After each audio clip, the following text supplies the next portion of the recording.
బిలాము మరియు గాడిద. మనిషికి గాడిదకు జరిగిన ఓ గొప్ప సన్నివేశం. అందమైన ఎడారి ప్రాంతం అది. బిలాముతో పాటు ఒక గాడిద కూడా ఉంది. ఆ దైవజనుడు ఎక్కడికి వెళ్ళాలన్నా గాడిదను వెంటబెట్టుకుని వెళ్ళేవాడు. ఆ గాడిద కూడా బిలాము లేకుండా అస్సలు ఉండలేదు.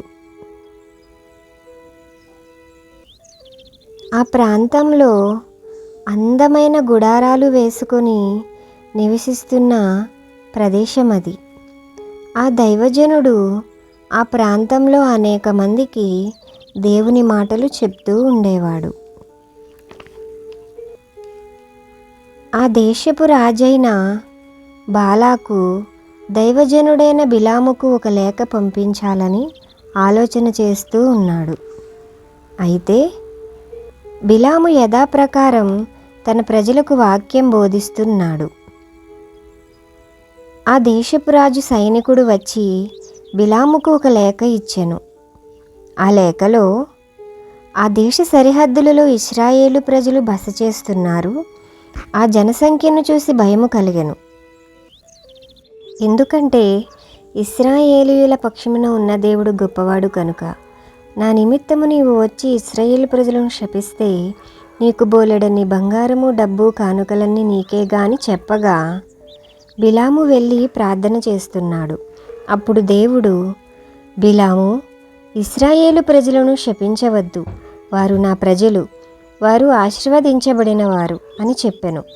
ఉదయమున బిలాము లేచి ఆ మోయాబు రాజైన అధికారుల దగ్గరకు వెళ్ళి వారితో, మీరు మీ దేశానికి వెళ్ళిపోండి, నేను మీతో రావడానికి దేవుడు సెలవియ్యలేదు అని చెప్పెను. అయితే రాజు, నేను పంపించిన లేక ఆ దైవజనుడు అంగీకరించాడో లేదో అని రాజు ఆలోచించుచు అటు ఇటు తిరుగులాడుతున్నాడు. ఇంతలో ఒక సైనికుడు వచ్చి, మీరు పంపించిన అధికారులతో నేను రావటం కుదరదు అని చెప్పాడంట ప్రభు. అయితే రాజు అతన్ని ఎలాగైనా రప్పించాలని ఆలోచిస్తున్నాడు. బిలాము తన వాడుక చొప్పున దేవుని మాటలు చెప్పుచుండగా ఇంతలో రాజు అధికారులు మరలా లేఖ తీసుకొని వచ్చి బిలాముకు ఇచ్చిరి. అయితే ఆ లేఖలో, నీవు వచ్చి ఇశ్రాయేలీయులను నా నిమిత్తము శపిస్తే నీకు ఎన్నో కానుకలు, బంగారము, డబ్బు, వెండి నీకు కానుకగా పంపిస్తానని ఆ లేఖలో రాసి ఉంది. రాజు చెప్పినట్టుగానే బిలాముకు కానుకలు ఏర్పరుస్తున్నాడు. గొప్ప పరివారముతో అవి పంపించసాగాడు. అయితే బిలాము, నేను మరలా వెళ్ళి దేవునికి ప్రార్థన చేసి వస్తానని చెప్పెను. దేవునికి ప్రార్థన చేస్తున్నాడు. ఆ బాలాకు మరలా లేఖ పంపించారు. ఏమి చేయమంటారు ప్రభు అని ప్రార్థిస్తూ ఉన్నాడు. దేవుడు, బిలాము, నీవు లేచి ఆ మనుషులతో పాటు వెళ్ళు. అయితే నేనేమి చెప్పుదునో అది మాత్రమే చెప్పవలెను. బిలాము లేచి గాడిద దగ్గరకు వెళ్ళి, పద, ఒక పని మీద మనం బయటకు వెళ్ళాలి, అదే మోయాబు దేశం అని చెప్పాను.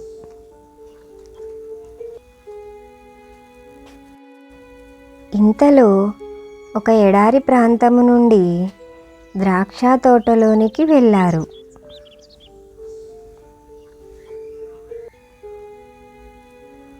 అక్కడ గాడిద ఏదో జరగబోతుందని భయపడి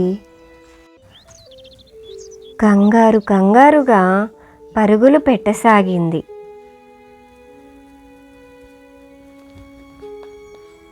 అలసిపోయి ఒక చోట నిలబడిపోయింది. ఏమిటి ఆగిపోయావు? మనము ముఖ్యమైన పని మీద వెళ్ళాలి అని బిలాము చెప్పాను. ఆ గాడిద ముందుకు వెళ్ళట్లేదని కర్రతో కొట్టాడు. ఇంతలో ఆ గాడిద కుప్పకూలిపోయింది. మళ్ళీ ఆ గాడిదను కొట్టడానికి కర్ర ఎత్తాడు చాలా కోపముతో. అప్పుడు గాడిద ఒక్కసారిగా లేచి బిలాముతో మాట్లాడటం మొదలుపెట్టింది. ఆగయ్యా ఆగు, నన్నెందుకు కొడుతున్నావు?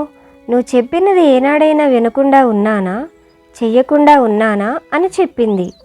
అందుకు బిలాము, నీవు విన్నావు కానీ ఇప్పుడు కదలట్లేదు అన్నాడు. ఇంతలో ఆకాశము నుండి ప్రకాశవంతమైన వెలుగు దిగి వచ్చి దేవుడు బిలాము కన్నులు తెరిచెను. ఇప్పటి వరకు గాడిద ఏదైతే చూచినదో బిలాము కూడా కనిపించెను. అయితే యెహోవా దూత మెరిసే ఖడ్గముతో అగ్నిజ్వాల వంటి రెక్కలతో వారి మధ్య నిలిచెను. అది చూడగానే వెంటనే బిలాము భయపడి సాష్టాంగ నమస్కారము చేసెను. వెంటనే యెహోవా దూత పెద్ద గంభీర స్వరముతో, నీ గాడిదను ఎందుకు కొట్టుచున్నావు అని అడిగెను. నీవు వెళ్ళే మార్గము నాకు ఇష్టం లేదు కాబట్టి నేను అడ్డుగా నిలిచాను. నీ గాడిద ఆగి ఉండకపోతే నేను నిన్ను చంపేసేవాడిని. అయితే నీ ప్రాణాలను నీ గాడిదే కాపాడింది. వెంటనే బిలాము కళ్ళల్లో నీళ్లు తిరిగాయి. నేను పాపము చేశాను, నన్ను క్షమించండి. నా గాడిద చూసింది నేను చూడలేకపోయాను. దూత ఖడ్గమును దించి, దేవుడు నీకేమి చెప్పాడో అది మాత్రమే చెప్పు అని దూత వెళ్ళిపోయింది. బిలాము గాడిద తిరిగి ప్రయాణిస్తూ ఉండగా తన యజమాని కన్నులు తెరవబడినందుకు ఆనందంతో గంతులు వేస్తూ సకిలించింది. అలా వారిద్దరూ సంతోషముగా వారింటికి వెళ్తున్నారు. ఇంతటితో బిలాము మరియు గాడిద కథ సమాప్తమైనది. Please subscribe.